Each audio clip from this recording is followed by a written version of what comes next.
Okay, welcome back to my channel. It is Sarah, and I have for you the books that I read in November. And you know what? It's still November when I'm recording this. So I'm ahead of the game because if you watched my October video, you'll know I posted that in like the middle of November and was really apologetic. So this month I don't have to be. And I'm feeling very proud of myself. However, let's talk about the reason why I can record this early is because I read 8 books this month out of the 15 that I promised in my November TBR. So I'm sorry about that. But let's get into it. So let's first talk about a couple of elephants in the room. First, my voice. I'm a little sick.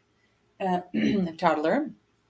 Those of you with children, currently young, now older, you know what I'm saying? When they're in daycare, they are vectors for all kinds of viruses. And actually, we've been pretty lucky this year. After school starts, typically, like the older kids that are in public school or whatever school they're in, like bring home a bunch of germs to the household, and then their little siblings bring it to daycare, and that did not happen so much this year. So, fingers crossed, we're on a good trend. But however, for whatever it is that was is going on with me, I have kind of a sore throat and a cough. So apologies in advance. I have a beverage for the throat, so it'll be okay. Let's and I may just clear my throat periodically throughout this video. So hopefully it's not too long of a video considering I only read 8 books. So, okay. The other elephant is going to be this guy right here. What is this? I'm too old for this. There's 2. There's 1. There's 2. This one's going down. This one's bigger. And I'm just like, I thought I had this handled a long time ago, man.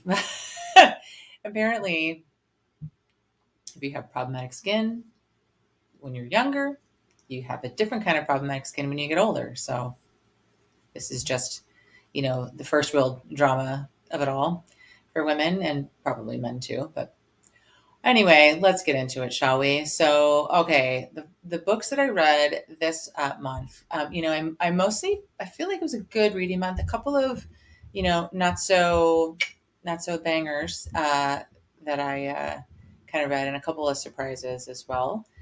But let's get into the details of it all, okay? So the first book that I read this month was Before We Came by Sloane St. James. This book was published March 27th, 2023. It is 434 pages. It is book 1 of the Lakes Hockey series. And this book is by, Sloane St. James. Okay, so this story follows Birdie and Lonan.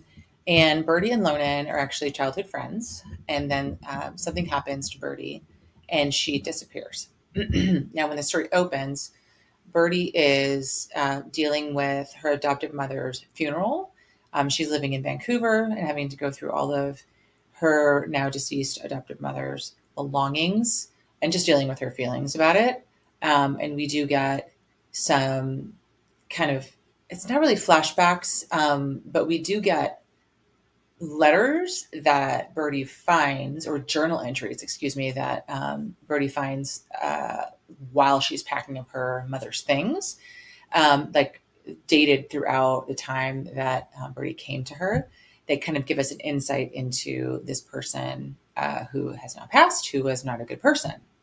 Come to find out, this is a kind of minor spoiler, but Birdie was actually kidnapped by this woman and is as a result of going through all of her mother's things, she gets reunited with her birth family in Minnesota. And in the process of doing that, she gets reunited with Lonan because he is best friends with her brother, who she's like reunited with. And so then their relationship deepens there. Excuse me. The thing that was interesting about this story is it's billed as a brother's best friend. It's like brother's best friend's romance. But she didn't really grow up with this brother. So it's a little bit like at some point they're kind of getting together and she's like, oh, should I get back with Lonan, even though, was my friend and I always really loved him. He's my brother's best friend. And it's like, but you didn't really know that brother. So I thought that part was a little weird, frankly. Like, I mean, Lonan better than your brother. So anyway, what's the drama? So I just thought that part was a little, I think, unnecessary to kind of have that like trope in there. It was like, she's a returned abductee. I think that's enough drama. And he happens to be a hockey player.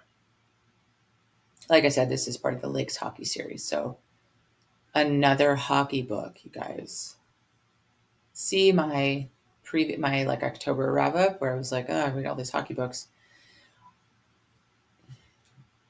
I think I should have, like, I need to do some research about the number of like contemporary romance books that focus on hockey players, both in college and just in professional, versus the number of people that actually watch hockey. I don't think that there's a good proportion. I'm like, basketball, football, baseball. I mean, we get a decent amount of baseball, but it's shocking to me how many hockey books there are. And the ones that I read, I mean, I like them and don't particularly care for the game, but another hockey book. So I was just kind of laughing at myself as I was reading it, but maybe the hockey players are just like extra hot. I don't know. Cause they're all like really tall and big. Isn't that the kind of point? Like you got to be that way to be a good player. Anyway. Okay, so let's talk about it before we came. Let's get back to that. So this book, I did really enjoy it. I wasn't planning to read it, and I don't know why I picked it up, but I was waiting for something. I was waiting for the month to start, or I do that. It's weird. I'm just like, I should just start my books and then, stick to my TBR. But anyway, I gave this book 4 stars. I did really enjoy it. I believe this is the debut novel by this author, and she has 2 other books in the series. I'm actually reading the second one now. So I'm going to talk about it in my December TBR, but I do enjoy it. So 4 stars for Before We Came by Sloane St. James. Okay, so then the next book that I finished was Unholy Vows by Mila, Kane. This is book 1 in the original Sin series. And this was published November 8th, 2023. It is 300, Let's just start over. Okay, we're going to talk about Unholy Vows by Mila, Kane. And this was published November 8th, 2023. It is 437 pages long. This is the book I was waiting to come out. That's right. I love this author. She's great. This book focuses on Renato and Charlie. So I don't remember which month it was, but I reviewed the Maid of Mayhem duet a few months ago, probably in the spring. And that featured Sophia, and I think his name he's a Russian guy. I don't remember his name. I loved it, but Nikolai or something. I don't know. But Sophia is Renato's brother. So that's how we've been introduced to Renato. He's much older than she is. But so this is his story. So Renato and Charlie, they both live in Atlantic City. Renato is the Don of the DeSanctis family, organized crime syndicate in Atlantic City. And Charlie is studying to be a nurse. She works at one of his casinos. She's a server at one of the DeSanctis owned casinos in Atlantic City. She lives with her sister. I can't remember her sister's name. But the sister's a little bit more troubled. She's a bit younger than she is. And they had been in foster care because their dad, I don't know, their mom took off and then their dad passed away when, they were in a group home. That's what it was. They were in a group foster home. They weren't with a family. They were in a group home run by the nuns. And so Charlie always kind of took care of her sister. Charlie was 12 when the mom passed away. And I think the sister is 5 or 6 years younger than she is. And so they lived together. Charlie's always been a hustler. The sister's always been kind of aimless, not necessarily. I think she barely finished high school or something, and fell in with the wrong crowd. And Charlie goes out to find her one day and come to find out, this sister is like with this boyfriend of hers who turns out to be related to a drug cartel that's trying to move into Atlantic City. And Charlie extracts her sister from a really dangerous scenario, but they get caught on film. And there's a dust up between Renato and the cartel. And so like they get like Charlie and her sister get like ensnared in that web. And for whatever reason, Renato forces Charlie to marry him. He needs a wife. So his family in Italy is pressuring him to get married because he's like almost 40 or is 40 or something like that. Charlie's 26. Yeah, she's 26 and the sister's like 19. So that's the age difference. And so Renato's like, marry me or I will turn you guys over to the cartel, something like that. So Charlie's like super forced to do it. And her sister the whole time is really, feels really guilty, but lashes out at Charlie for making this choice. And it's just like really terrible to be around. And Charlie loses her patience with her sister about it. And so there's like some drama there, but anyway, it was really, really good. I think this author is just needs to blow up. I gotta do a short. I gotta get on TikTok and like, sing her praises because Mila Kane is, I think, very good at writing mafia romances that are really interesting, really steamy, and the characters are all really like the women are really strong, the men are like kind of definitely alpha like you would expect, but they really redeem, like there's things about them that they redeem, and they just really love their women hard. And I think that's a pretty typical theme in mafia, but it's just so enjoyable in her books. So I really enjoyed this one. I'm really looking forward to the next book in the series. I don't have an insight into whose book it's going to be. It doesn't really matter, but that was 4.5 stars for Unholy Vows by Mila Kane. So, and then I finally read Still Beating by Jennifer Hartmann. I know. I'm so late to the party. Okay, excuse me. I need to take a drink.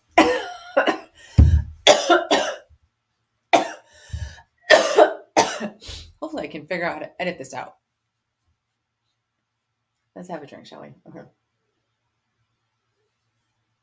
Still Beating. Here we go. So, if you're a lover of contemporary dark romance, you've read this. I have not. Here's what happens. I have Scribed, and they got bought by some Everand is the new name of the app. And I found it in that app, and they have there's so many audiobooks that it's like $12 a month, $13 a month. And I'm like, this is way better than Audible. Except I have something like 11 credits with Audible. So I've got to use all those before I can change my membership. It doesn't matter, whatever. So I listened to it finally. That's the long and the short of it. Okay, so finally listened to Still Beating. This was published December 30th of 2020. I don't know when the audiobook was released, but that's when the print was released.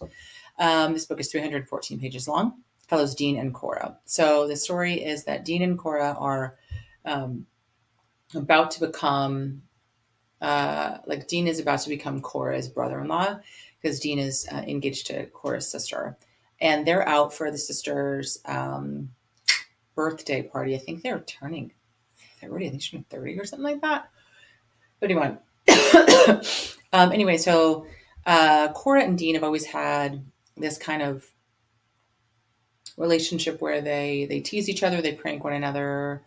Cora hates Dean. Dean thinks it's their thing, and it's like kind of an endearing thing to him. Very much like pull the pigtails of the girl on the playground kind of like viewpoint of it. Cora is a high school teacher and Dean is a construction worker. They live in a small town in the Midwest. I don't know if it's a small town as much as a small city, but anyway.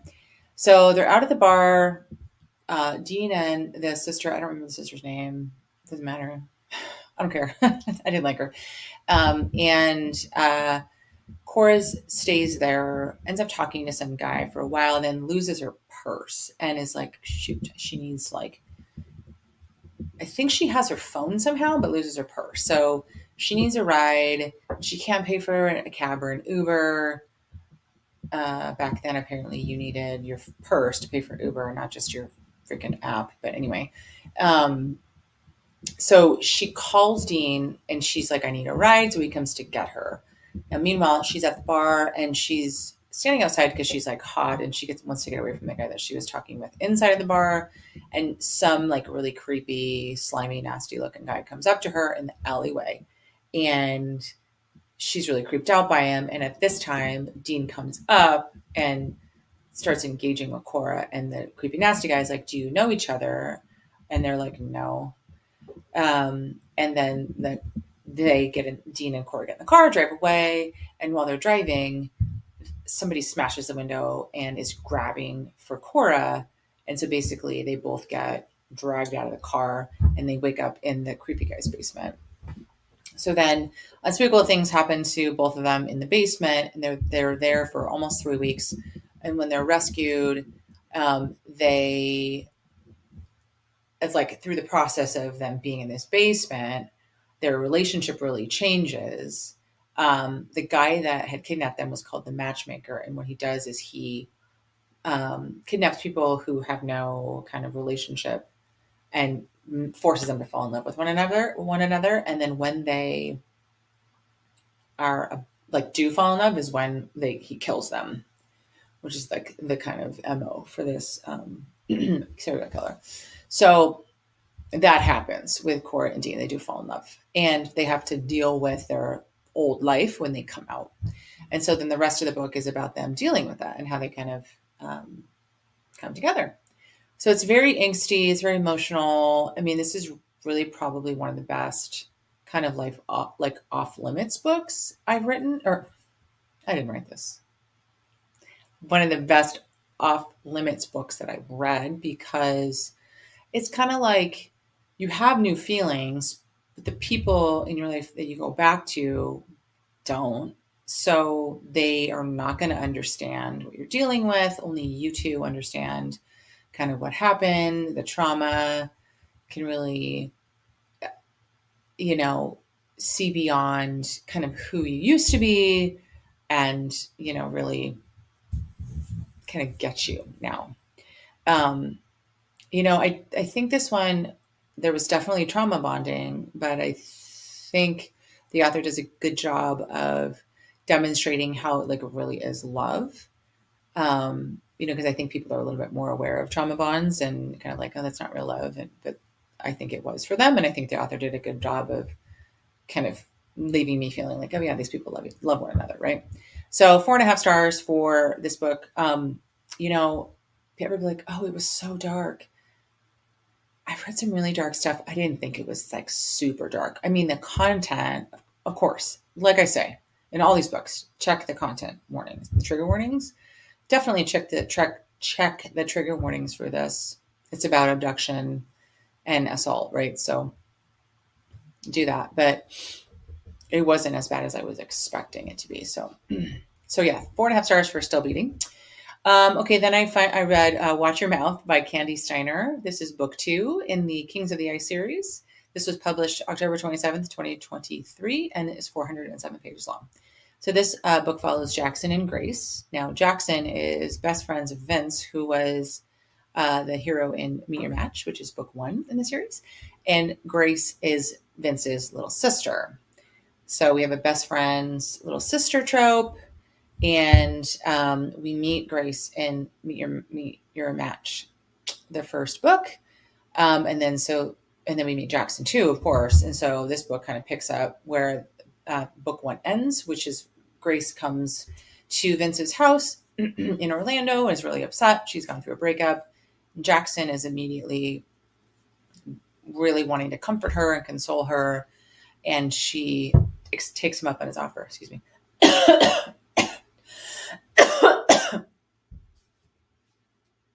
Yay. Good.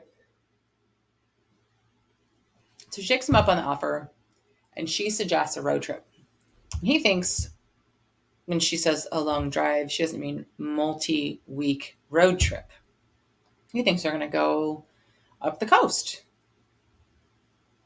in his, because he's a car guy apparently, and I think he rents a G-Wagon once he realizes, no, she means get a tent, pack a bag.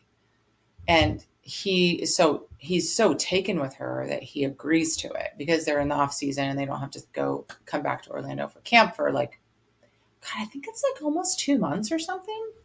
So they go on a really, really like a cross country road trip. He's from Canada. They go up to Canada, his hometown. They go to Yellowstone. They go to all these different sites. They go to some music festival in like Tennessee somewhere. So the whole time they're really falling for each other, having a great time, and they're fighting their attraction because they both know that Vince would flip his lid. Oh, it'd be terrible. And then she's dealing with her own. She has a kind of diminished sense of self-worth. Like she's in her brother's shadow. She knows her parents love her, but doesn't really. She's 21, by the way, and he's 30, like 29, 30, something like that. So he's also like, not just like, oh, she's off limits, but she's really young. Is she 21? No, she's like 20. She's graduated college. So she's probably 22, 23, and he's 30. That's what it is. It's my lip gloss.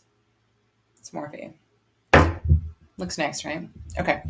As I'm looking at myself in the monitor. Okay. Anyway, so it's an age gap issue too. So it's really fighting the attraction, and that at some point they just stop fighting it, and then they have to kind of make sure that their relationship is secret, that doesn't get out somehow. They don't get spotted together because he's a famous hockey star. I think he's a defenseman. So, she, as somebody who has been kind of in her brother's, like in the shadow of her brother's spotlight, I think is kind of struggling to find her own like self. And she loves to travel, and she's this like free spirit. So she's just really kind of trying to reconcile who she is. And I think that's totally appropriate for the age. It read a little like, I say that and I'm like, oh yeah, it makes total sense that somebody her age and probably in that kind of upbringing would feel that way. So I feel now, rather than when I was reading it, like a little more generous toward her, because at some point I was just like, what's wrong with just settling down and like going on trips once in a while? Like, she's like, oh, I have wanderlust. And like, I did too when I was that age, but it's not like I needed to travel for like months at a time. I mean, anyway, it's fine. I liked her. I really liked him. I thought he was really cool. The thing I liked the most about this book was that it was not boring. So my September review, or like my September wrap up, features a review of Meet Your Match, and it was so boring. It took me 2 months, and I had to force myself to finish it, and I didn't have to with this one. I think it took me like a week, and that's because I was reading like 4 books at once. So I actually really tried not to do that for whatever reason. I was like listening to a couple books and reading a couple books, so whatever. So it took me longer to read some of these books just because of that, but this one was much better than the first one. So this one's 4 stars for me. Watch Your Mouth by Kandi Steiner, 4 stars. I really liked it. Okay, so then the next book that I finished was All the Little Raindrops by Mia Sheridan. This is her new release. This was published November 1st, 2023. It is 390 pages long, and this comes with a free Audible download. So that's one of the reasons I got it, because I do like this author, but I love it when Kindle comes out with the free download, because I was working on one of my bathrooms. I was redecorating it is what I was doing. I was like putting up wallpaper, doing paints. I was working the saw. Man, I messed up some crown molding, something fierce. So that's not finished, but it's okay. Anyway, so I was listening to this book while I was working in that like super small bathroom. But anyway, it looks really good. So I credit the book. But anyway, let's talk about it. So this book features the story of Noelle and Evan. So Noelle and Evan are high schoolers. I think they had just graduated high school. And the story opens up with Noelle being kidnapped. She's been kidnapped, and she's in a cage. And she realizes, I don't know, I think it's like either right away or like within a couple of days, that there's somebody else. There's somebody in a neighboring cage, and it's Evan. Sorry, I keep touching my face. So why that's like dramatic is because Evan is the son of the man who killed Noelle's mother. So Noelle's mother was killed by Evan's father. He was never convicted for her murder. It was not found to be murder. It was found to be accidental shooting.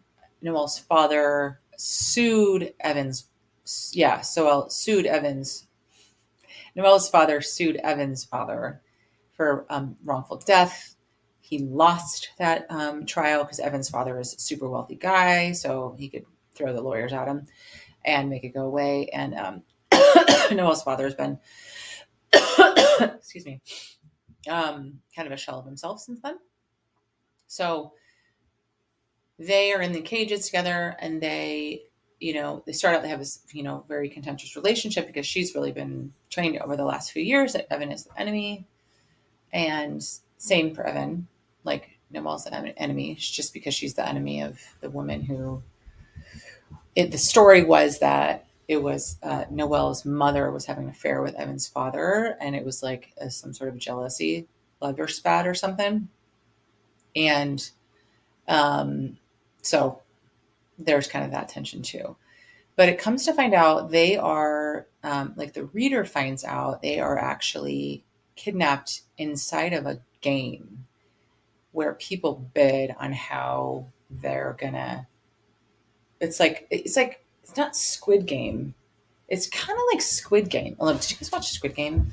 Where it's like the players and who's gonna win, and are they going to follow the rules and blah, blah, blah, right? Not exactly like this, but just basically like betting on outcomes of these scenarios are put in, and they're gruesome. It's like Noelle gets raped a bunch, and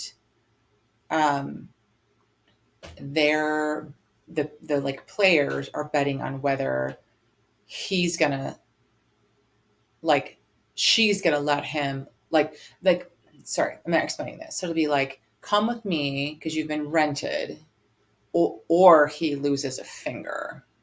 And so they're betting on whether she goes with them or allows Evan to lose a finger. So that's the kind of thing. And that goes on. And Evan and Noelle quickly form a bond, form an alliance, and they promise to get out together, and they're going to get out whole. Meaning, like, nobody's going to lose a limb or an eye or whatever, right? And so there's just like depraved stuff that happens to them. So this, for me, was actually a little darker than Still Beating, just because of that aspect. Like, I was like, that's freaking terrible, right? There is the added suspense of, there is somebody who's called the Collector, who has chapters, and so there's a narrator voicing the Collector, and so we kind of get an insight of the people through him, of the people who are like betting on the game. And then Noelle and Evan get out, and some time passes, and they are really, really drawn. I feel like it is drawn together, excuse me. And I feel like that's like a trauma bond, and Evan like pretty quickly realizes it's a trauma bond, and they're just like, this isn't healthy for us. So they needed to separate, and time passes, and Evan kind of can't stop thinking about Noelle. And so then they're reunited, and Evan has become a private investigator and asked Noelle to help him like figure out, like try to solve the mystery of who's doing this, because there are other people that have been kidnapped since then to like participate in this game. So that's the kind of setup of the story. So for me, the story was really interesting in that I'd never read anything like it. This was also, for me, it was a romantic suspense, much heavier on the suspense aspect. And so I really liked it. I did give it 4 stars. No, I gave this 4.5 stars. Sorry, this is 4.5 stars. I really enjoyed this. I thought it was really unique. It's not super spicy, at least not until the end, which is okay, because in the beginning they're in this like terrible situation. So I wouldn't want a bunch of spice, would make sense. Right? So I did really enjoy it. So 4.5 stars for All the Little Raindrops by Mia Sheridan. Okay, then I read Twisted Obsession by S. Massery. This is book 4 in the Hockey God series. I don't know when this book came out. Book came out recently. It's a new release. I think it came out in November, either November or October. Definitely in the fall this year. So this is the story of Jacob and Melody. So Jacob is an NHL player, and Melody is Jacob's former professor from the college they went to in Maine. She does not remember because she has lost her memory. She this like opening scene is where she's with a cousin of hers, and I think they go to a hockey game, and then Jacob sees her and like storms through the crowd. He's like in his like hockey getup. Oh yeah, by the way, another hockey book. That's 3 this month. 3 books that are about hockey. I do think we need a drink for this. 3 books. And again, you guys, I think I read 3 hockey books last month too. What the heck? Okay, here we go. Okay, here we go. So he's in his full hockey getup. He's like, "Where have you been?" And she's like, "I don't know you." And then he realizes that like she legit doesn't remember him, and he's really taken aback because he hasn't seen her in 2 years. She like disappeared off the face of the planet for 2 years, and we find out that she lost her memory through a traumatic injury. She has a stab mark or like a cut on her throat, and some other scars that would lead us to. And she woke up in a hospital, and she had been attacked, but she didn't remember. She didn't have her memory, and there's a heavy element of suspense because she doesn't remember. Her memories come back really slowly. Jacob remembers, but he doesn't tell her. He wants to kind of like insinuate himself in her life while the memories do come back. And then they're trying to solve this mystery. So there's a mystery to it. So there's definitely romantic suspense going on. However, because I didn't like this book. And so check trigger warnings for this book. This book features somnophilia. That's not for me. So somnophilia is not for me. It's like every time, or like a lot, and I'm like, what is happening? Now, this is me being judgy. And I admit it. I'm being judgy. I also film when I clean my hair, so I'm like petting it like a cat. I'm sorry, you guys. Look at this girl. My poor hairstylist. Looks bad, or it looks good because my hairstylist is amazing, but my hairstylist, I'm just going to pause and talk about this for a second before we get back to the book, has a compressed disc in her neck and like can't work. So my poor friend, she's my stylist first, but she's my friend, freaking can't work. And I've been seeing her for 10 years. And so my hair's getting done by somebody new on Saturday. I'm sure it'll be fine because my stylist referred me to her. You guys, this is one of my longest relationships, and it's not a breakup. It's a temporary, we're on a pause, we're on a break because she can't work. Okay. So we'll see in our next video. Okay. How that went. So, okay, let's get back to Twisted Obsession. So, okay, this book wasn't for me, you guys, because Jacob I thought was dominant in like a creepy way. It was creepy. The like somnophilia to me is, however, I don't know if you guys have read a book that features that's been like good. I'd love to know, because I just was like, this is weird. I can't believe she likes this. Like, he drugs her. Like, you guys, come on. This is like kind of like CNC a little bit. And it's just, I was like, okay, I can't. And then the like drama of it all, the way that it unfolded, I thought was disappointing. So 2 stars to this book. And this is the 4th book in the series. I am not reading the other 2. Sorry. I think I've only read a couple other books by this author. She's not my favorite. So what are you going to do? So yeah, 2 stars, Twisted Obsession by S. Massery. Not for me. Okay, so then I read The Last Letter by Rebecca Yarros. This is kind of blown up on TikTok and BookTube and Bookstagram, if you will, the book world. This was published February 16th, 2019. It is 434 pages. This follows the story of Beckett and Ella. So I actually started reading it, and then I started seeing a bunch of posts about it. People were like, oh, so emotional, all the feels, la la la. It's definitely an emotional book. So here's the setup. So Beckett is the brother in arms of Ella's brother. What is the brother's name? This is how you know I don't prepare when I don't prepare a ton for a video. Um, Nate. Let's call him Nate. Anyway, Ella's brother is serving in a special forces unit with Beckett. So because it's special forces, there's a lot of classified. Everything's classified about their missions. So the brother gets killed, and Beckett comes to Telluride in Colorado, where Ella lives with her twin children. It's a boy and a girl. And before the brother's killed, for 6 months prior, Beckett and Ella had a pen pal relationship, and he had seen photos of her, but she'd never seen photos of him. And she referred to him by his call sign of Chaos. So she doesn't actually know his given name.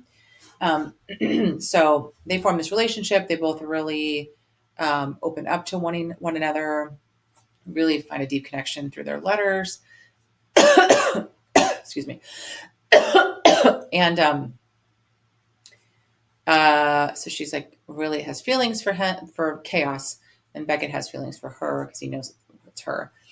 And so when it's Nate, the brother, gives his final letter, it's everybody writes a final letter in this last letter in this unit, and the sergeant delivers it to Beckett. It's from Nate, and he's like, I need you to go to Telluride, and I need you to take care of my sister and her kids. And Beckett's really torn. He doesn't want to go. He's got a lot of guilt. The mission went badly, and he blames himself. And he thinks that Ella's going to blame him too and kick him out. And so he goes to Telluride and doesn't tell her it's me, Chaos. He's just like, I'm Beckett Gentry. I knew your brother. So she's like, cool. And so she doesn't relate to him like Chaos. So it's they're getting to know one another. So she runs a resort. It's a small resort in Telluride that's got a bunch of bungalows that's kind of set aside from the kind of other bigger resorts. She's over leveraged because of a bunch of improvements that she did. She's pretty young. I think she's 26, 25, 26. Has these 6-year-old twins that she got pregnant with. Their dad, she married after she got pregnant, and then he split as soon as they found out they were having twins. So he's not in their life, lives in Denver, but isn't really claimed by them. So anyway, it's a screwed up situation. And she's really I got this. I can handle this, super mom. And Beckett gets there. She's like, cool, I don't need your help. I know whatever my brother said is fine. I'm good. And then her daughter is diagnosed with a serious, it's neuroblastoma, I think is the name of the cancer she is diagnosed with. It's really, really, really rare, really serious. So she starts to rely on Beckett. He offers her help as she's having to take her daughter to kind of bigger hospitals in neighboring towns. Sometimes they're a couple hours away. And costs mount.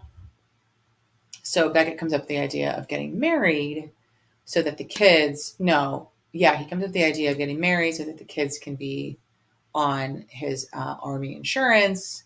And she balks at it, and kind of they work something out that doesn't include that.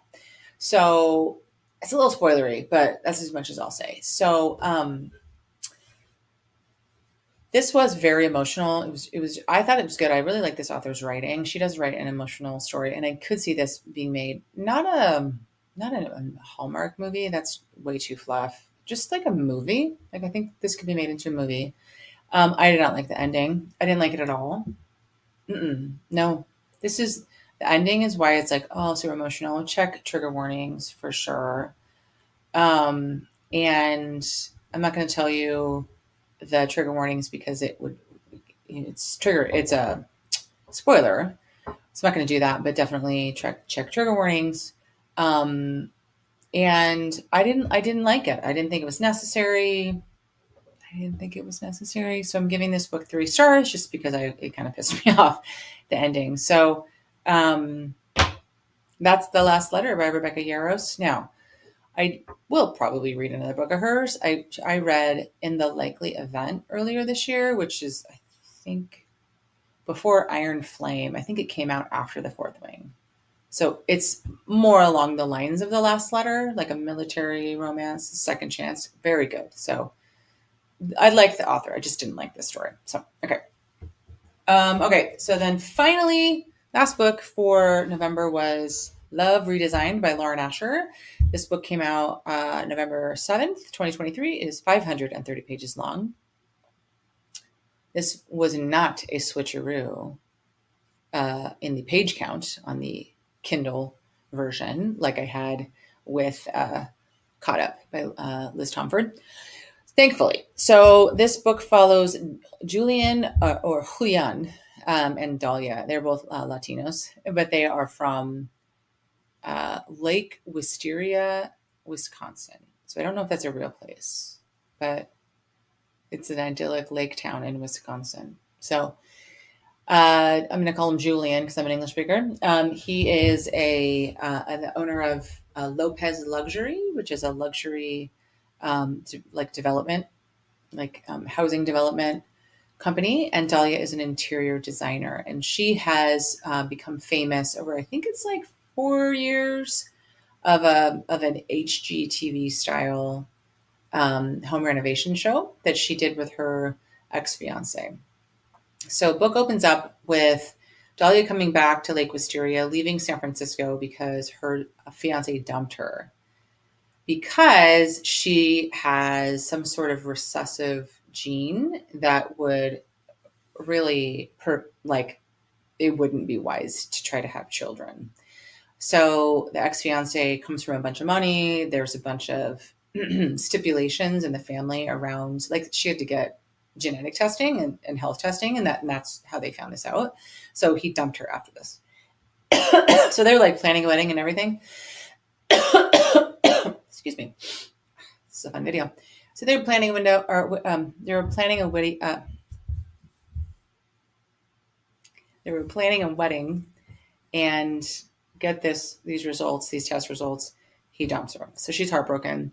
She comes back and lives with her mom again.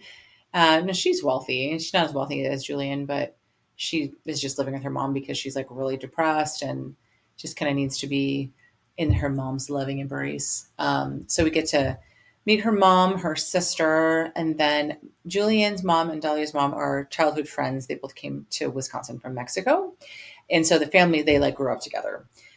So that Julian and Dahlia's relationship has always been frenemies. The families were friends, but at some point, I think it was in school, Julian and Dahlia just got competitive with one another, and it started to take on the form of pranks and kind of other nastiness.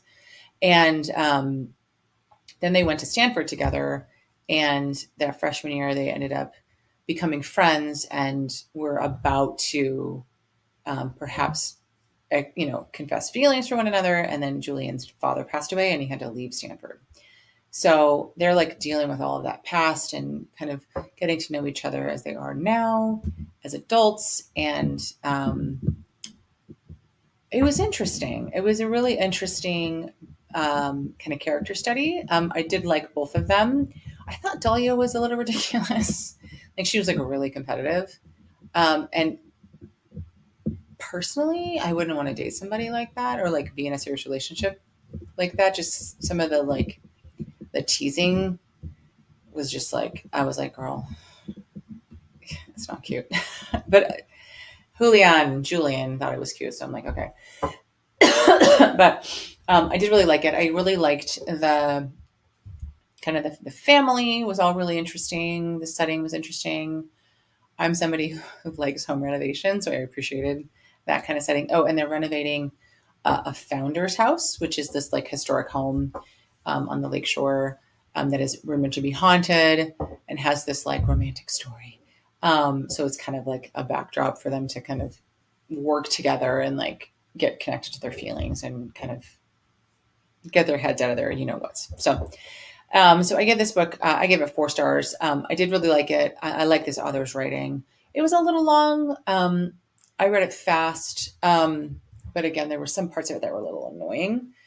I wonder if this is one of those like first book in a series where it's good enough to have me, to where it's like good enough to have me keep reading the series, but then the subsequent books are better. That seems to be a thing. I don't know. We'll see. So that's it. Do I have anything else to say about November? No. It was just, work was busy. Life was busy. I'm still filming in the dining room so that you don't have to get the like Purple Palace vibe of it all. But anyway, thanks for watching my video. Hope you check these books out. Hope you heard something that you liked. If I didn't like a book that you liked, listen, you do you. You are more than welcome to like any of these books. You're more than welcome to hate any of these books. Maybe if I liked them and you hated them, that's cool.